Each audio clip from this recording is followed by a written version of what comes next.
სპორტის სახეობიდან გამომდინარე, მიუხედავად იმისა, რომ მამა იყო ჩართული ამ სპორტით და აქედან გავიცანი და გავიგე საერთოდ ამ სპორტის არსებობა, მამას აზრადაც არ მოსვლია, რომ მისი შვილი, რადგან გოგო იყო, წაეყვანა ვარჯიშებზე და ჩაება ამ სპორტის სახეობაში. ეს უფრო დედამ დაგვაძალა.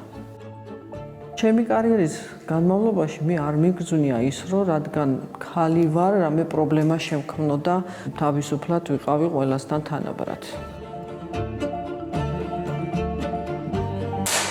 მე გითხებიან კიდევაც, რომ ბავშვობაში იარაღებით ხარ დარბოდი. არა ბატონო, თოჯინებით ვთამაშობდი. ვერ ვიტყვი, რომ გინდა თუ არა სპორტსმენი გამოვიდოდი, ძერწვაც მეხერხებოდა, ქარგვაც, ხატვაც, ხაზვაც და აი ეს მხარეც შემეძლო, ალბათ განმევითარებინა.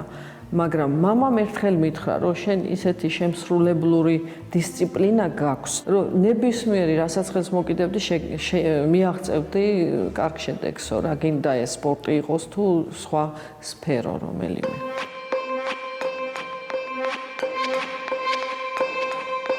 დიდი ენთუზიაზმით არ დავდიოდი ვარჯიშებზე, მაგრამ პირველივე შეჯიბრზე რაღაც პატარა წარმატება მქონდა, შემდეგ ნაკრებში მოვხვდი და იქ უკვე კოლექტივი ძალიან დიდი იყო და მიუხედავად იმისა, რომ ყველაზე პატარა ვიყავი, ლიდერის პოზიცია დავიკავე, ჩემი შედეგებიდან გამომდინარე და რა თქმა უნდა, მარცხიც ბევრი იყო და გამარჯვებაც, მაგრამ თუ მარცხი არ განიცადე და არ წამოდეგი და კიდე უარესად და მეტად მონდომებით არ შეუტიებ, თქვათ, იმ წარმატება არ მოვა. ჩემი კარიერის ისტორიაში მომიწია ორი სხვადასხვა ქვეყნის სახელით მონაწილეობა. ეს იყო საბჭოთა კავშირი, ეს იყო საქართველო. როდესაც საბჭოთა კავშირის ნაკრებში მოვხვდი, ეს იყო უკვე ძალიან დიდი სიამაყე.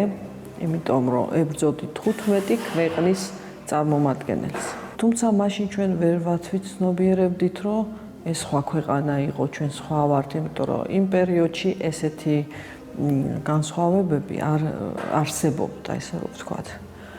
მაგრამ როდესაც უკვე საქართველო დამოუკიდებლად გავიდა საერთაშორისო არენაზე, ამან მომიმატა პასუხისმგებლობა უფრო მეტად.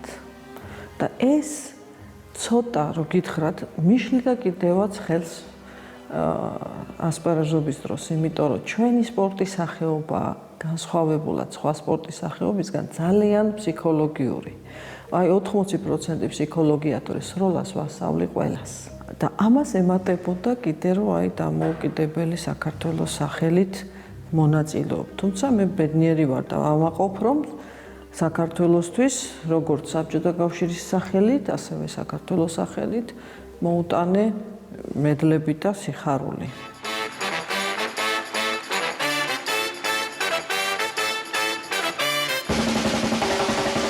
ჩვენს სახეობაში ძალიან მნიშვნელოვანია თვალი. გავიკეთე ოპერაცია მარჯვენა თვალზე და მეუბნებოდნენ, რომ შენ ახლოსაც კარგად დაინახავ, შორსაც კარგად დაინახავ, ფოკუსაც დაიჭერ, ფოკუსის დაჭერა იყო უკვე რთული, რომელიც 10-15 წამი მაინც გჭირდება და ამას ვეღარ ძლებდა თვალი, თორემ მხედველობა არაფერ შუაში არ იყო.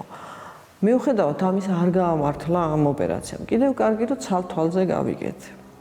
შევცვალე თვალი. მე მარცხენა თვალით დავიწყე ვარჯიში. ამაზე სხვა პრობლემები მოყვა და რთულია ამის გადაწყობა, გადმოწყობა.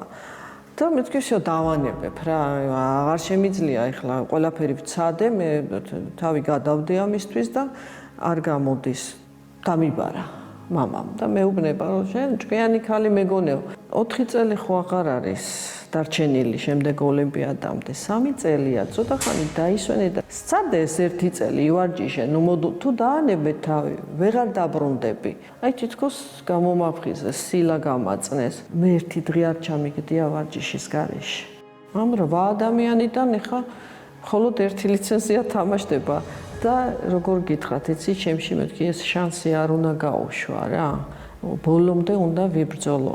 ესეთი განწყობით გავედი და რომ გამოაცხადეს ნახევარფინალიდან გავედი ფინალში და თურმე იმ 4 კაცში 3-ს უკვე ქონი აღებული და წინასწარ გამოაცხადეს სანამ ფინალი დაიწყებოდა რომ საქართველოს წარმომადგენელმა აიღო ეს ლიცენზია და პირველად მოხდა ისტორიაში პირდაპირ ეთერი გააჩერეს 15 წუთით, იმიტომ რომ გადმოცვიდა ტრიბუნიდან ხალხი, სხვადასხვა ქვეყნის წარმომადგენლები, პრეზიდენტები, რა ვიცი, რომ ყველა მემილოცავდნენ. ის შეჯიბრი, ვინ მოიგო, არავის არ ახსოვს. აი ნინომ რომ მე-10 ოლიმპიადის ლიცენზია აიღო, ეს ახსოვს ყველას და ჩემთვის ეს იყო უკვე ოქროს medali.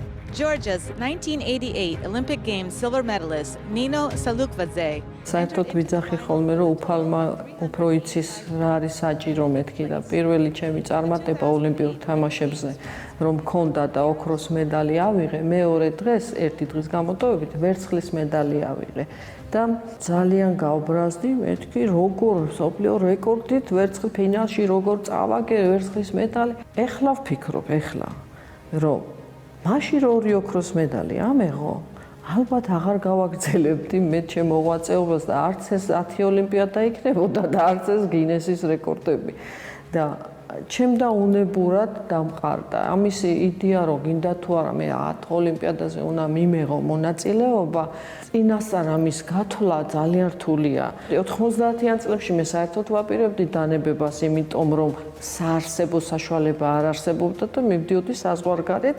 სამუშაოდ ვიზაც მქონდა ყველაფერი ოღონდ ჩემი პროფესიით არა სამუშაოდ და ამ დროს გამოჩნდეს აი გეუბნებით რა რაღაც ისეთი არც მერე და არც მანამდე ამ ფირმებს იტალიურს გერმანულს შვეიცარულს სპონსორობა არც ერთ სხვა სპორტსმენისთვის არ გაუწევია და მაშინ მათ გადამარჩინეს და შეუნახეს ნინო სალუკვაძე საქართველოს როგორც სპორტსმენი დღემდე ჩემთვის ყველაზე დიდი საჩუქარი იქნება ჩემი ქვეყნის მთლიანობა. მეტისად ხო არის უფლისთვის არა მაქვს. ყველანი ჯანმრთელად ყავს, ყველანი კარგად ყავს, მთავარია ქვეყანა იყოს კარგად.